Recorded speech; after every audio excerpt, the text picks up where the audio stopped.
Vous êtes plutôt chauffeur ou vous êtes plutôt mécanicien? Si je vous pose cette question, c'est parce que la réponse a une grande importance dans le succès de votre entreprise. Je vais vous poser un petit problème et on va essayer d'expliquer tout ça ensemble juste après. Imaginez qu'il y ait deux locomotives sur des rails qui font des allers-retours pour aller chercher des passagers et les amener d'un point A à un point B. Plus la locomotive fait d'aller-retour, plus elle va gagner d'argent. À l'intérieur de la locomotive, il y a à chaque fois une personne.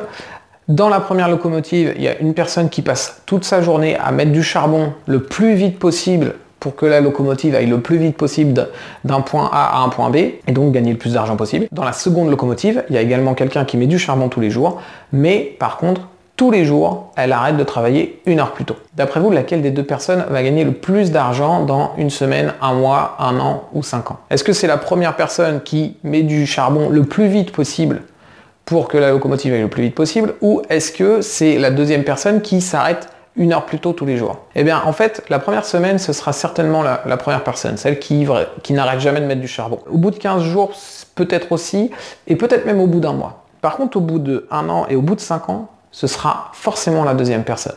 Parce qu'il y a une information que j'ai oublié de vous donner, en fait, en vous posant ce problème, c'est que en fin de journée, la deuxième personne, celle qui s'arrêtait 1 heure plus tôt, en fait, elle utilisait son heure pour améliorer son train. Elle travaillait sur son train, elle faisait en sorte qu'il puisse prendre plus de passagers, elle faisait en sorte que les rails soient plus efficaces et qu'ils aillent plus vite, etc. Et ce qui fait que au bout d'1 an, au bout de 5 ans, la première personne, elle est toujours en train de mettre du charbon dans sa locomotive, et la deuxième, elle est peut-être en train de rouler en TGV en fait. Et du coup, en termes de résultats, évidemment, c'est pas la même chose. C'est la différence entre le chauffeur et entre le mécanicien. Alors le chauffeur, c'est la personne qui met le charbon. D'ailleurs, c'est pour ça qu'on appelle encore les conducteurs de véhicules des chauffeurs. Ça vient des personnes qui mettaient le charbon dans les locomotives.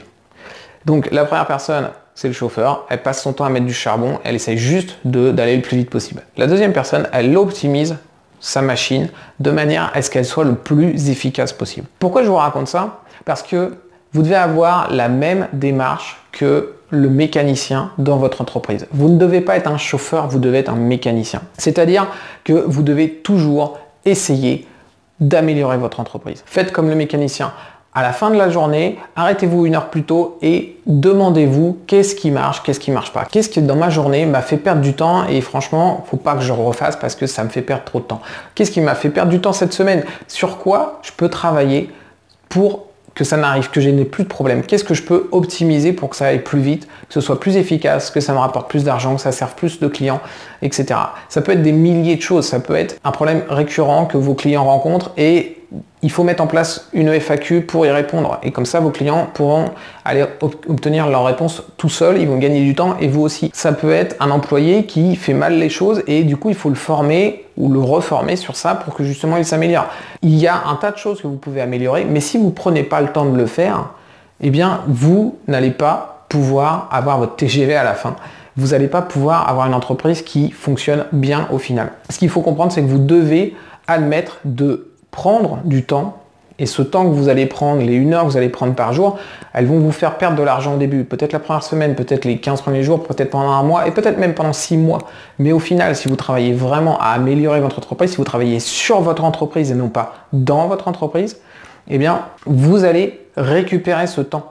Et moi, ce que je vous conseille, en fait, la meilleure chose que vous puissiez faire, c'est de prendre 1 heure par jour, et cette heure, vous la consacrez à trouver ce qui vous fait perdre du temps uniquement. Vous commencez pas par essayer d'optimiser des choses qui vont faire gagner plus d'argent ou qui vont améliorer la satisfaction de vos clients, etc. Vous commencez par des choses qui vous font perdre du temps à vous. Pourquoi? Parce que là, vous allez prendre 1 heure pour essayer d'optimiser votre entreprise et au bout de cette heure-là, vous aurez peut-être amélioré quelque chose. Par exemple, un truc tout bête, peut-être que vous aurez enlevé toutes vos newsletters que vous lisez jamais et qui polluent votre boîte mail. Ça peut être tout simplement ça. Ça peut commencer par des choses très simples comme ça. Une fois que vous aurez fait ça, eh bien le lendemain, vous aurez 1h10 pour optimiser votre entreprise. Et ainsi de suite, 1h20, 2h, 3h et ainsi de suite.